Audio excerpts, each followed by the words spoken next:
ఇంకో చాలా పర్ఫెక్ట్గా ఎంత బాగా వచ్చిందండి, చాలా బాగా వచ్చింది. హాయ్ అండి, hello, welcome back to Sonashri kitchen. మీ స్వర్ణ. అందరు ఎలా ఉన్నారు? బాగున్నారా? మేము కూడా చాలా చాలా బాగున్నాం. మీరందరూ కూడా బాగుండాలని నేను మనస్ఫూర్తిగా అయితే కోరుకుంటున్నానండి. ఈరోజు నేను కుక్కర్లో లంచ్ బాక్స్ రెసిపీ ఎలా తయారు చేసుకోవాలో చూపించబోతున్నాను. సూపర్ అంటే సూపర్ టేస్టీగా, త్వరగా 5 మినిట్స్లో అయిపోతుందండి. ఇంకా ఈరోజు లేట్ అయిపోయింది, ఎలా పొద్దున్నే హడావుడి లేకుండా ఇలా సింపుల్గా పిల్లలకి చాలా టేస్టీగా అయితే చేసి పెట్టేసేయచ్చు. మరి దీంట్లో కావాల్సిన ఇంగ్రీడియంట్స్ ఏంటో చూద్దామా? రండి చూపిస్తాను.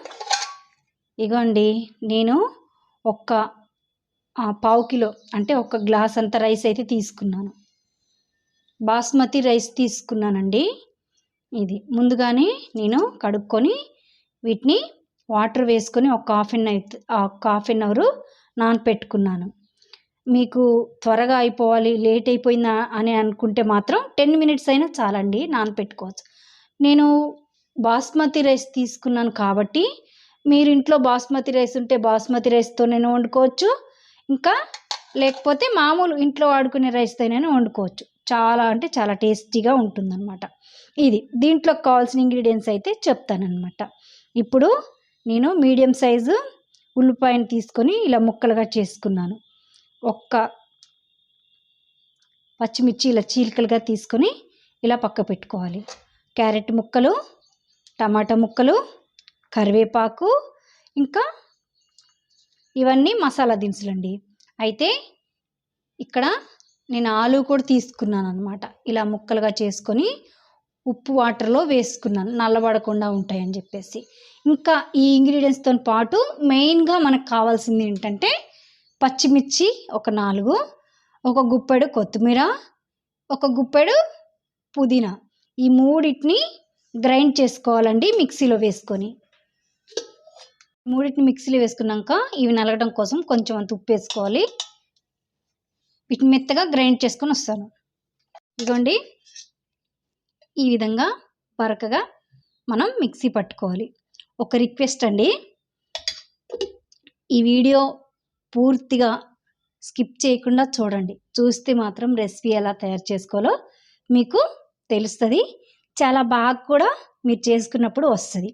ఇంకా కొత్తగా అంటే మొదటిసారిగా నా ఛానల్ని ఎవరైతే చూస్తారో ప్లీజ్ అండి సబ్స్క్రైబ్ చేసుకోండి. మరి సో లేట్ చేయకుండా ఇంకా మనం రెసిపీ ఎలా చేయాలో చూద్దాం రండి. ముందుగా నేను స్టవ్ వెలిగించుకొని ఒక కుక్కర్ అయితే పెట్టుకున్నానండి. మంచి హీట్ అయితే కావాలన్నమాట. ఇగోండి, 3-4 టేబుల్ స్పూన్స్ అయితే ఆయిల్ వేసుకోవాలి. అయితే మంచిగా హీట్ అయిపోయిందండి. ఇప్పుడు చెక్క ముక్క తీసుకున్నాను, ఇది తుంచుకొని వేసుకోవాలి. 3 లవంగాలు, ఒక 3-4 మిరియాలండి, ఇంకా బగారా ఆకును కూడా తుంచుకొని వేసుకోవాలి. ఇంకా సాజీరా ఒక 1/2 స్పూను. నేను 1 గ్లాస్ రైస్కి ఇంగ్రీడియంట్స్ చెప్తున్నానండి, అందుకని. ఇలాచి కూడా ఒక 2 వేసుకోవాలి. తర్వాత ఒక 10 జీడిపప్పులు తీసుకొని ఇలా వేసుకోవాలి. కలుపుకోవాలండి. సువాసన బాగా రావాలన్నమాట. అప్పుడు మాత్రం ఈ రైస్ ఉంటుందండి సామిరంగా సూపర్ అంటే సూపర్గా ఉంటుందన్నమాట. పచ్చిమిర్చి, ఆనియన్ ముక్కలు వేసుకోవాలి. అవి బాగా వేగినాక వేసుకోవాలండి. ఆలు ముక్కల్ని, క్యారెట్ ముక్కల్ని కూడా వేసుకోవాలి.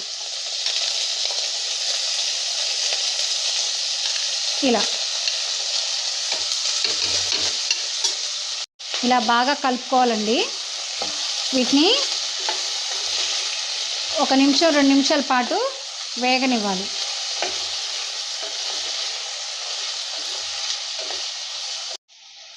చూస్తున్నారు కదండి, 2 నిమిషాలు అయింది. 2 నిమిషాలు అయిన తర్వాత ఒకసారి కలుపుకొని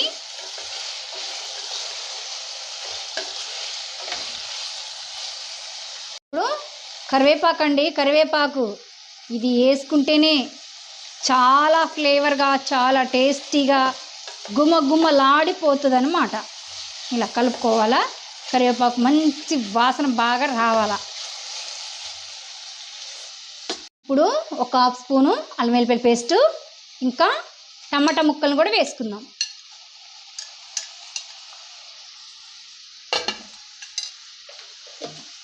ముందుగానే మిక్స్ చేసుకున్నాం కదా కొత్తిమీర పుదీనవి, అది వేసుకోవాలి. అది వేసిన తర్వాత ఒకసారి ఇలా కలుపుకుందాము. బాగా మంచిగా కలుపుకోవాలన్నమాట.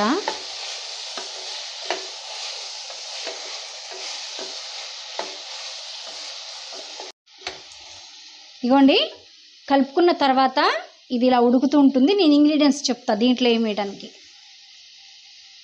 సాల్ట్ అండి, ఒక 4-5 చిటికెళ్ళు పసుపు, ఒక హాఫ్ స్పూన్ కారం, ధనియాల పొడి, జీలకర్ర పొడి.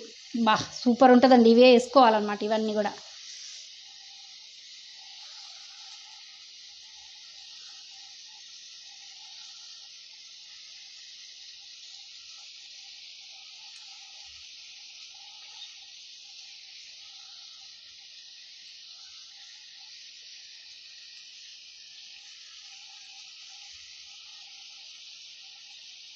ఇలా అన్నీ వేసుకొని కలుపుకుందామండి. ఒక్కసారి ఇట్లా కలుపుకొని 1 నిమిషం పాటు మూత వేసుకొని ఈ ఫ్లేవర్స్ అన్నీ ఈ బౌల్లో ఉండేటట్టు మనం మూత వేసుకోవాలి. 1 నిమిషం పాటు ఉడికించుకోవాలి. అస్సలు ఈ ఫ్లేవర్స్ బయటికి పోకుండా మంచిగా వీటికైతే పడతాయి మూత వేసుకోవడం వల్ల. చూస్తున్నారండి ఎట్లా ఉడుకుతుందో. నాకైతే మాత్రం ఎంతో ఫ్లేవర్ వస్తుందన్నమాట అస్సలు. ఇక ఇట్లా వండుతుంటే మా పాప వచ్చేసి ఏం చేస్తున్నావు మమ్మీ అని అడుగుతుందండి. అది అంత మరి పక్క రూమ్కి, ఈ పక్క ఇంట్లోకి కూడా వెళ్ళిపోతుంది అనమాట. అంత స్మెల్ అయితే వస్తుంది.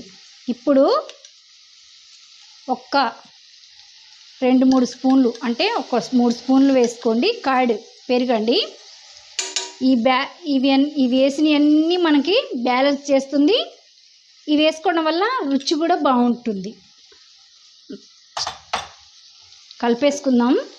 ఇలా మంచిగా బాగా కలపాలండి. అసలు నేను చెప్పటం కొద్దిగానండి ఈ రెసిపీ గురించి, కానీ మీరు వండి తింటే మాత్రం నిజంగా చాలా బాగుందని మీరే నాకు కామెంట్ ద్వారా తెలియజేస్తారు. ఇదండి, ఒకసారి కలుపుకుందాం కదా. 1 నిమిషం 2 నిమిషాలు, అంటే ఒక 2 నిమిషాల పాటు మళ్ళీ మూత వేసుకొని చూద్దాము. ఇప్పుడు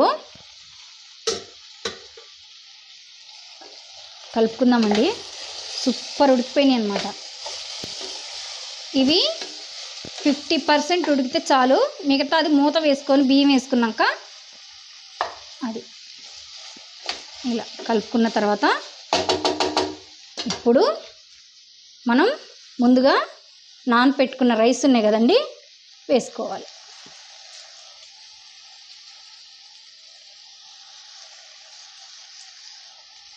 చాలా బాగా వస్తుందండి. రైస్ కూడా మెత్తగా ఇద్దేమో అనే భయం లేకుండా ఇలా నేను చెప్పిన కొలతలతోటి ఖచ్చితంగా ట్రై చేయండి. సూపర్ అంటే సూపర్గా వస్తుంది. రైస్ వేసిన తర్వాత సుతారంగా ఇలా కలుపుకోవాలి. కింద నుంచి పైకి బర్రనేసి కలిపిండ్రు అనుకో రైస్ విరిగిపోతుంది, మనకి అంత మంచిగా రాదు. అందుకని చెప్పేసి సుతారంగా నైస్గా ఇలా కలుపుకోవాలన్నమాట. ఇవ్వండి ఇలా.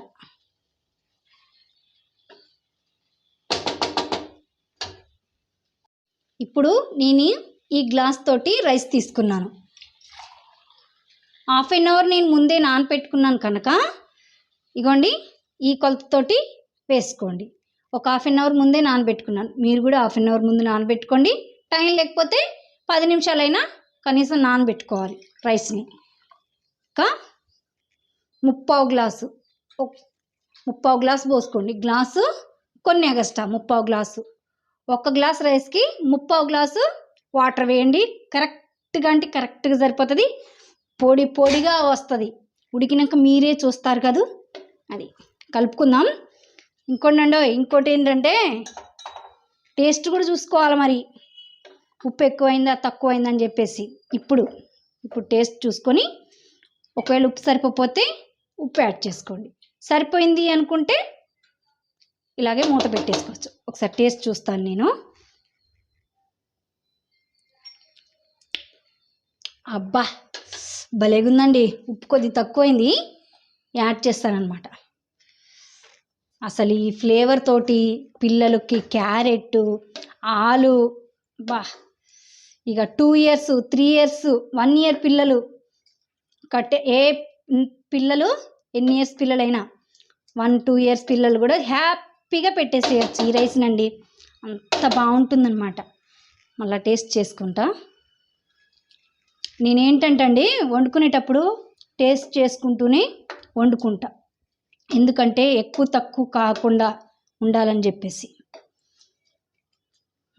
ఇలా అయిపోయింది. అసలు ఇలా చూస్తుంటేనే ఎంత బాగా అనిపిస్తుందో నాకైతే. అండి ఇప్పుడైతే మూత పెట్టేస్తున్నాను. నేను తీసుకుంది స్టీల్ కుక్కర్ అండి. అందుకని చెప్పేసి 2 విజిల్స్ వచ్చే వరకు నేను కుక్ చేసుకుంటాను. మీరు ఏ కుక్కర్ తీసుకున్నా ఏం పర్వాలేదు. 2 కానీ 3 కానీ విజిల్స్ పెట్టుకోండి. అయితే ఒకవేళ ఒకసారి పెట్టుకున్న తర్వాత ఉడకలేదు అనుకో, మళ్ళీ ఒక విజిల్ పెట్టుకోండి, ఏం పర్వాలేదు. ఇప్పుడైతే విజిల్ పెట్టుకొని మంచి ఫ్లేమ్లో పెట్టుకొని మనం 2 విజిల్స్ వచ్చిన దాకా ఉడికించుకుందాం. ఇగోండి మన రైస్ ఎలా వచ్చిందో చూద్దాం. గుమ్మగుమ్మలు ఆడిపోతుందన్నమాట. సూపర్ అంటే సూపర్గా ఉంది. ఎంత కలర్ఫుల్గా ఉందో. ఇంకా అస్సలు మాడలేదు కుక్కర్లో. ఇంకా చాలా పొడి పొడిగా వచ్చింది. రైస్ కూడా చాలా అంటే చాలా బాగా వచ్చింది. చూడండి ఎంత బాగా వచ్చిందో. ఇలా మీరు కూడా తప్పకుండా వండుకొని నాకు కామెంట్ బాక్స్లో ఎలా వచ్చిందో ఈ రెసిపీని నాతో షేర్ చేసుకోండి. ఇవ్వండి పొడపొడలాడుతుంది. అసలు ఇక సూపర్గా ఉందన్నమాట.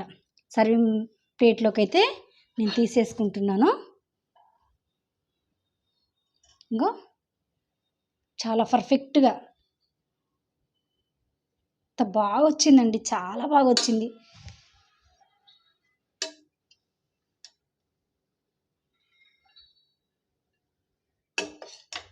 వేడివేడిగా సర్వ్ చేసుకొని తిన్నా బాగుంటుంది. ఇంకా చల్లారినాక కూడా తిన్నా కూడా చాలా బాగుంటుంది. ఏ కర్రీస్ అవసరం లేదండి. ఇలా కొత్తగానే తినేసేయచ్చు. సింపుల్ అండ్ టేస్టీ క్విక్గా రెడీ అయిపోయాయి. కుక్కర్లో చేసుకున్న మన ఆలు రైస్, కొత్తిమీర ఇంకా పుదీనా రైస్ అన్నమాట. ఇది చాలా అంటే చాలా బాగా వచ్చిందండి.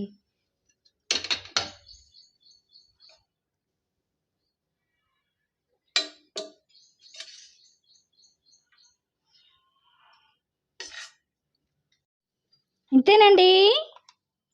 చూశారు కదా. మరి నచ్చితే ప్లీజ్ అండి ఒక లైక్ అయితే చేయండి. ఇప్పుడైతే నేను టేస్ట్ కూడా చేసి చెప్తాను. ఇలా వేడివేడిగా ఈ రైస్ తోటి కొద్దిగంత రహితా వేసుకొని అబ్బా తింటూ ఉంటే అసలు ఈరోజంతా మర్చిపోవాల్సిందే. అంత బాగుంటుందన్నమాట. Super super. బాబా బాబా అంత టేస్ట్ అని అంత టేస్ట్ అన్నమాట. ప్లీజ్ ఒక లైక్ అయితే చేయండి. మన స్వర్ణశ్రీ కిచెన్ని సబ్స్క్రైబ్ చేసుకోండి. షేర్ కూడా చేయండి. బాయ్ అండి. Thank you for watching.